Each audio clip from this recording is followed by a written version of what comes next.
All right, Stacy. Hello. Where are we at and what do you do? This is my Homefront display. Okay.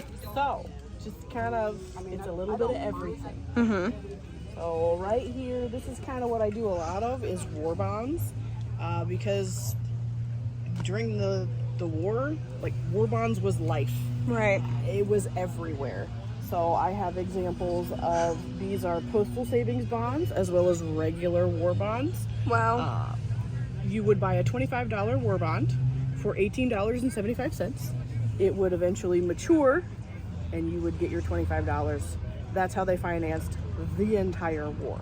Wow. So, but to make it affordable for folks and also kids, they marketed this a lot towards kids, you could buy one of these booklets. And they came in 10 cent, 25 cent, or 50 cent denominations, and then you would buy stamps. Oh. So once you filled your booklet up, you would then turn that in for a bond. No way. So yeah, there were, schools would have drives. They would encourage the kids to go out and sell bonds. The Boy Scouts sold bonds. So many different groups went out and just sold bonds. That's literally how they funded the war. Wow. Like, for instance, this came out of a Life magazine.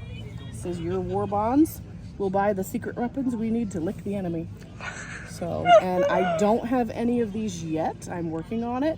There are certificates out there. Really? That if you sold a certain dollar amount of war bonds, they would give you a certificate that said your contributions bought a howitzer. No way. A B-17. They would tell you exactly how much your money would purchase. Cool. So I'm working on finding some of those. Don't have them yet.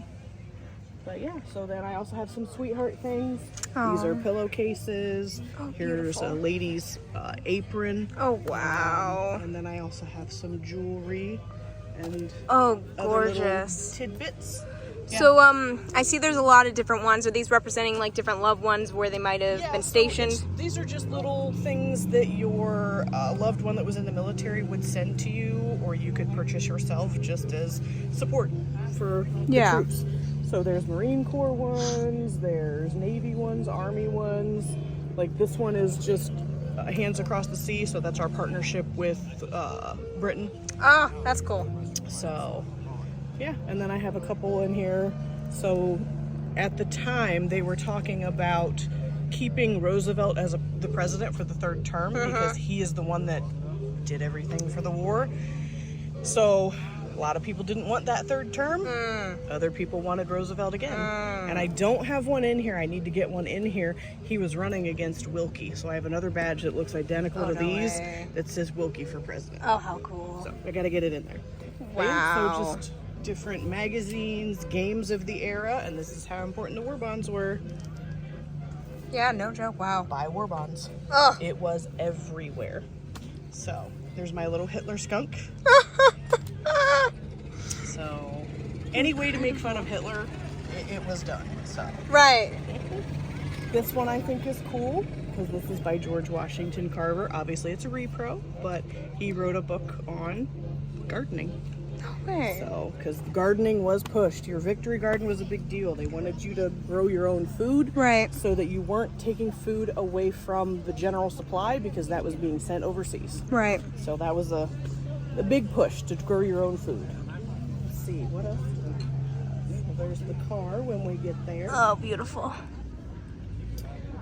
In the back seat of the car, I have a small selection of groceries. Oh, no way. Would have been potentially available at the time. Okay. So, and then there's your ration booklets. I'll grab one of those and show you what's in it.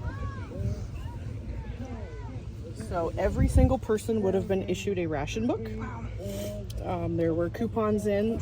I need to learn a little bit more about them, but some of these coupons were specific to certain things, and some of them you would go to the grocery store and, for instance, a rasher of bacon or a pound of bacon cost you 7 ration coupons. Oh, wow. So you still had to pay money to buy your food, but you had to be strategic about how you bought your food. So another cool tidbit that I learned was Kraft mac and cheese. It existed back then, and it was highly marketed because it was a complete meal in a box. Oh. But here's the cool thing. You could buy 2 boxes of Kraft dinner for 1 ration coupon. Oh, wow. So that's... Yeah. So lots of little tidbits like that. Other countries, like, you were only allowed so much of each food item. They didn't do that as much here. You were a little more in charge, but if you didn't have a ration coupon, you didn't buy it. So interesting. Front seat is just little paraphernalia that you might find. There's a driver's license. There's letters that were written to your man overseas. A period correct map of Ohio. Ladies' driving gloves. Wow. And then there's a little ad out of the National Geographic magazine that shows what this car is. No way. Oh, wow. Oh, So that's the car. incredible. And I didn't pay attention. That looks like the Hoover Dam behind it. It does. No, it's Boulder Dam. Boulder Dam. Okay. Wow.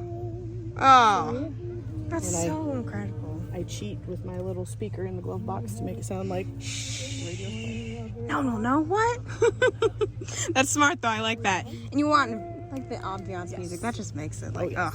Beautiful. So, yeah, got a little bit of luggage over here. Oh, cool. Oh, beautiful. I love the blue. My luggage it's mostly period. So I have found ads with that in it, and it's just my favorite color. Oh, I like that blue a lot. These are my Life magazines. I found some really ratty magazines, and I wasn't afraid to cut them up because they were in such bad shape. So this gives people the opportunity to come and actually flip through, Yeah. look at some of the ads that there would have been, and I'm not worried about my magazines getting ruined. Oh, yeah. So, And it's a great way of them getting to be seen, though, too. Right. Oh, that dress is beautiful that she has on. Oh. oh yeah. So these here, I gotta show you this one. This is my fun one. There's Ritz crackers. No way. Which I had one in there. This was the new up and coming treat. Wow. Oh, that's crazy. Oh, wow. That's so cool. Absolutely incredible. This is my repro books. I bought these off of Amazon, but this is actual 1940s fashion. I love the fashion. It's just beautiful. So these are my reference books so that I can put together my own outfit and kind of stick Which is within beautiful. guidelines. Love it. So That's incredible. So what got you into wanting to like do the home front? my husband. He's a history nerd. I'm a history nerd too, but I didn't have any focus. He likes to say that he created the monster, and I said, you did not create the monster, you gave the monster an outlet. I love it. We enjoy doing it together. So And how long have you been doing it? 3 years now? Okay. 3 years? Yeah. That's amazing. So it's fun. You It get to really talk to is. people, Yep. You get to learn fun things. Oh yeah. Every time you go, you're gonna learn something. Oh yeah. Which is just awesome. Because I just learned new stuff right now. Oh yeah. It's entertaining. Oh, 100%. So Thank you so much. I appreciate it.